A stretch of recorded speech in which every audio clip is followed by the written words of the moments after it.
protect bears in the wild by keeping my campsite clean and leaving no trace behind me. Awesome, give yourselves a round of applause. Thank you for supporting wildlife conservation. Because just by coming here to the Calgary Zoo and learning about bears, you're actually helping all of our conservation work in Canada and around the world. So again, thank you for supporting wildlife conservation. But now that we do have these 5 bears here at the Calgary Zoo, 4 of whom came out of the wild, we want to make sure that they do have a happy, healthy life here as well. So training is actually one of the ways that we do that. Now before I get too much into this, out of curiosity, who's been to tiger training? Okay, not too many people, that's good. I think some of go over what training is. So we do training, as I mentioned at the beginning of the program, for pretty much every animal we have here at the Calgary Zoo. And there's 3 main reasons why we do training. The first one is it creates a bond of trust between the animal and the zookeeper. Because if the animal trusts the zookeeper, they're more likely to move from spot to spot when we need them to. It's called shifting. We actually saw that with the grizzly bears. They shifted out of the habitat so we could have only 1 bear in the habitat for training. If they didn't trust their zookeepers, they wouldn't necessarily move further. So trust is really important. It also helps when we have, something like a flood. That could happen. And it gets animals moving into spaces that we might need them to because they trust the people who are looking after them. So it's time for the zookeepers to bond and create that bond of trust with their animals. Second, it actually is for healthcare benefits. So a lot of the training that we do is associated with some sort of healthcare technique. If you've ever seen tigers, they know quite a few more behaviors than our grizzly bears do. Our grizzly bears are old. We can't do the training with them 12 months out of the year, and so they don't quite know as many. But it all is for benefit when it comes to medical checkups because we do have to take them to the doctor every now and then, but to do that, we have to put them to sleep, we have to go under anesthesia, and just like for us, it can be dangerous and a little bit scary. So we don't want to do it as too often. So by getting them to do things like put their paw up or open their mouth, it helps us do daily checkups, so that way we can keep an eye on their health. Now, our eventual goal with our bears, and a little ways away from this with the grizzlies, is this device. This is just an arm chute. It fits into the fence behind those metal doors, and we eventually want the bear to learn to put their paw in here, hold on to the bar inside, so their arms up like this, for voluntary blood withdrawals while they're awake. Like I said, we're not quite here yet with these guys. Black bears will get there first. But a lot of other animals do things like this, so that way we don't have to have them sleeping in order to get blood or do any kind of shots for health purposes. So that's our eventual goal. But you gotta start with the basics. So we'll get to how you do training in just a moment, but healthcare is a really important reason why we do training. The third reason is for enrichment. So enrichment is actually really fun. Enrichment is ways that we change up the animals' day-to-day lives, change up their habitats. Sometimes the dogs get moved around or things get added to habitats to change it up. And the training is a way to keep our bears not only physically healthy, but mentally healthy as well. They have to use their brains in order to figure out what the zookeeper is asking of them. And so, by doing training daily, it kind of keeps these old bears happy. And it's always positive reinforcement. So if they do the behavior that we ask, they get a nice food reward. And our food reward varies depending on the season. So early in the spring, it's lots of root vegetables, because when you come out of hibernation, gone to the bathroom a bit. So you don't want to jump right to the proteins. You want to get that digestive system started. So you get lots of root vegetables just like they would in the wild. We're now at the point where it's a very heavy protein-based diet, again, just like it would be in the wild. Here she comes. Things like eggs, fish, salmon, chicken, all those sort of things as their reward. So that is the final enrichment is one of the last reasons why we do training. So look at you. Before we get to the actual training section, I'll just do a little quick rundown of how we start training. And it starts with a lot of patience on the zookeeper's part.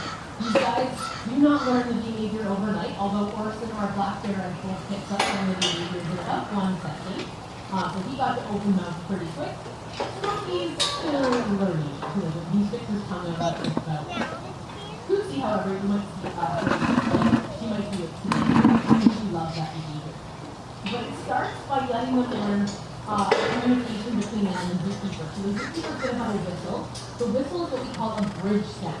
So it's the common language between Shannon, our zookeeper, and Cootsy McKean, our grizzly bear. So when you start off with training, she's coming in. She's thinking about it. When you start with training, you just go whistle, poop, whistle, poop, whistle, poop. The Cootsy starts to learn that that whistle means that something yummy's coming. Then you bring out the really fun tool, the target. Shannon's got a pretty cool target. The target, so as Cootsy's standing by the fence, you put the target to her nose, you blow the whistle, you give her food. And you do that many, many, many, many times. And then you move the target over a little bit, and you see if Cootsy can figure out that when her nose touches that target, she gets a food reward. So sometimes it takes a little while for them to figure it out, but she's actually, the nose of target, she's figured it out. So I'll step to the side so you guys can see what's going on, and I'll kind of explain to you sort of what we're doing and what we're looking for with Cootsy here. So she's ready to go, so that's a good sign that she's at the fence. As we get further into the fall, I've seen her sit about 5 feet away and just stare at the zookeeper. So we're putting the end of the target on the fence, and so that's paw up. So she has to put the correct paw up. We were asking for the right paw this time. Now we're asking for the left paw. Oh, we're doing right paw. Paw is not her favorite one, so she does paw up. We're pretty good, because if you noticed at first, she put her nose to the target. No reward for that. No whistle, no reward. Now, the red end of the target is for her nose. So Cootsy, once she notices it, she's gonna get up and put her nose to the target. It takes her a minute sometimes. Like I said, she is 29 years old. So you'll also notice hand signals. We're starting to do that with them. So once you do the target, that can lead into hand signals. And sometimes it takes the bears a moment to kind of process. That's why the zookeepers have to have lots of patience, and Cootsy can get distracted. Maybe she's smelling her reward bucket, and she's like, I want what's in the reward bucket. And the target, as you can see, can get her moving in lots of different positions, so it can get her up, it can get her low. So right now Shannon's doing open mouth. So we started with one keeper teaching this behavior to Cootsy Mateen. And as she's gotten better with it, other keepers can now ask her for the behavior once she's figured it out. She's getting some grapes today for some reward, too yummy. So when they first did open mouth, all they were looking for was a little bit of lip movement. If her lips moved or her tongue came out, that counted. Now that she's figuring it out more and more, she has to open her mouth wider, maybe hold it a little bit. Oh, she's biting the target. That's not what's being asked for. There we go. There's the left paw. And as you notice, if she doesn't do the correct behavior, nothing happens. There's no negative reinforcement. We just either be patient and wait for her to figure it out before we try it again, or we move on to a different behavior. And Shannon's gonna also get her moving from side to side. So we get her moving a little bit. She has to think on both sides of the window.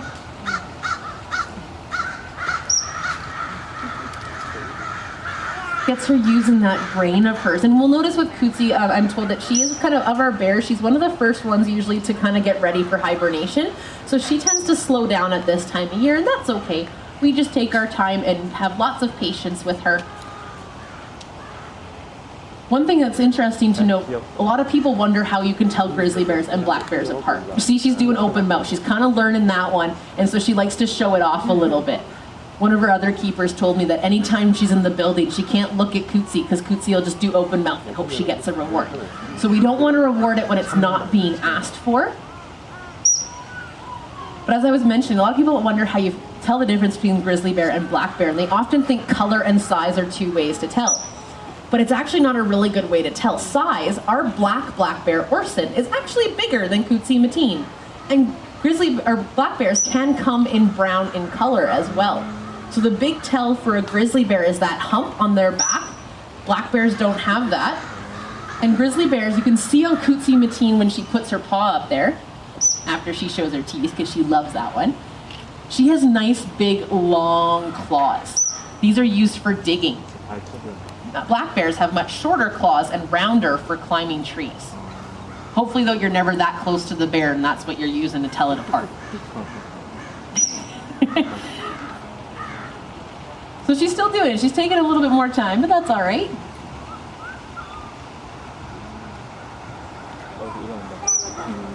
So doing that big up right there also gives Cootsie a chance to stretch. It gets her moving nice and gets her nice and big.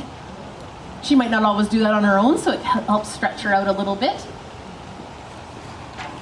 And they always do the behaviors in different order, so that way she doesn't get used to a system, so she doesn't get used to nose to target, paw up, open mouth. See, she's trying to bite it again. That's not what's being asked, so we just let her try and figure it out, let her think for a minute. Maybe the magpies are a bit distracting, and then eventually she gets it.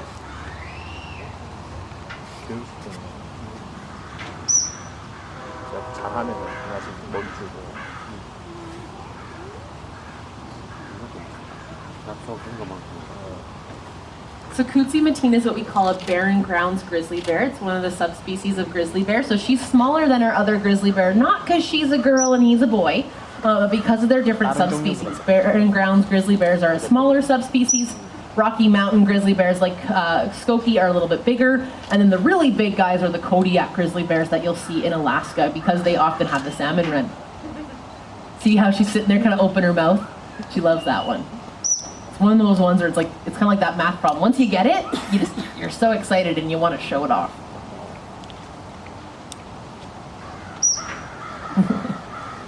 And the training sessions can vary in length, because if she was completely distracted right now and not really wanting to participate, you don't want her to get frustrated at the training sessions not ending, so you might end it earlier. But if she's really paying attention and seems to want to continue to participate, you can keep going, sometimes until you run out of positive reinforcement rewards.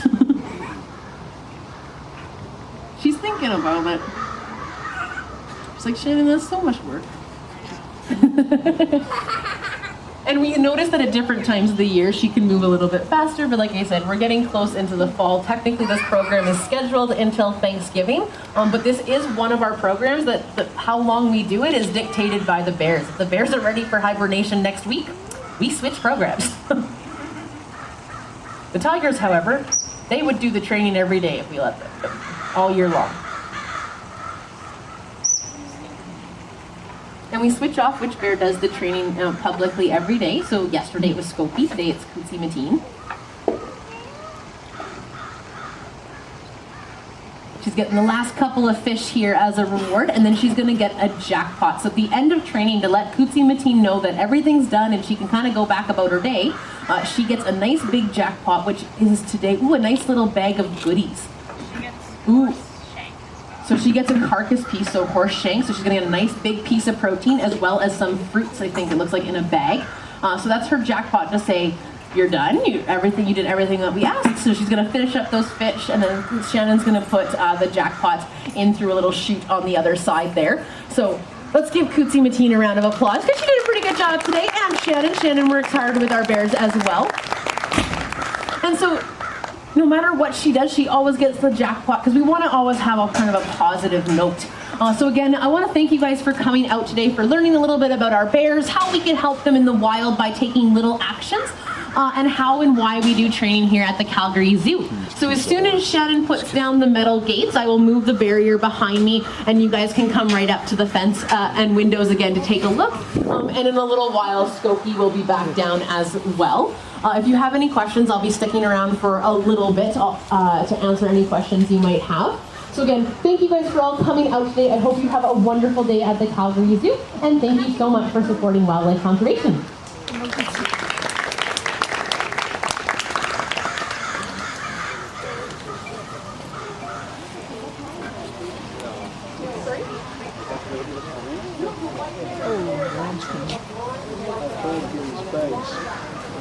Het is niet de kleur dat het vlees uit.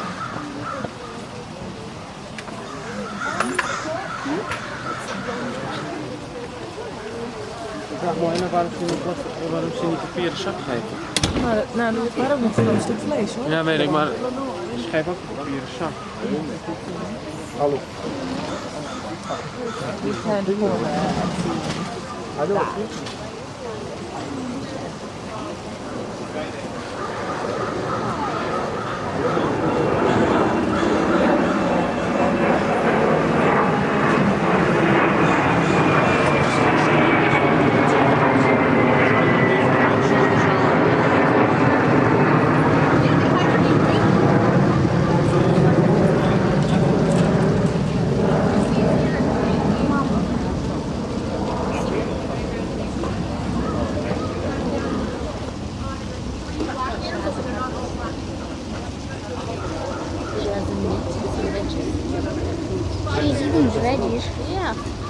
ashes. No, look, the meat's right here. No, there's meat. It just doesn't see it. Oh, no, there's meat. No. She's in here. She's there. It's right here.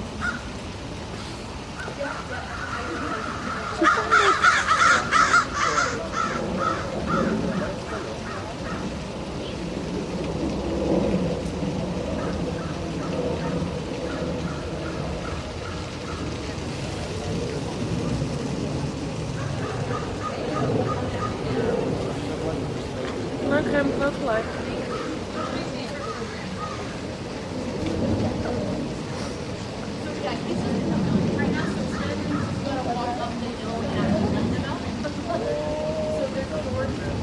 Yeah, because he's in the habitat.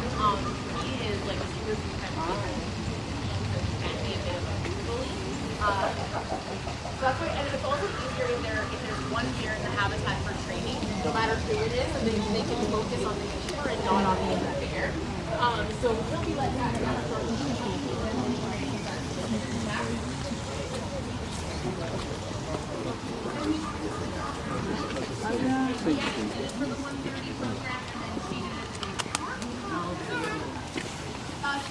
Really enjoying that. We've got some good people.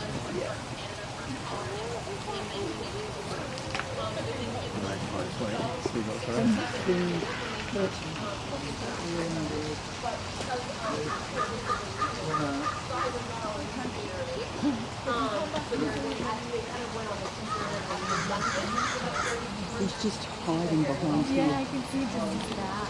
Yeah.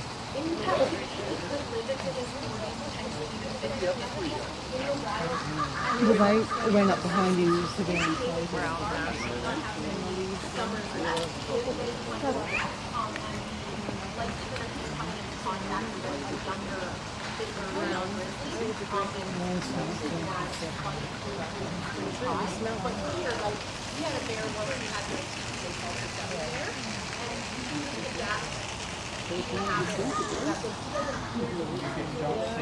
When they do the training, people will still blow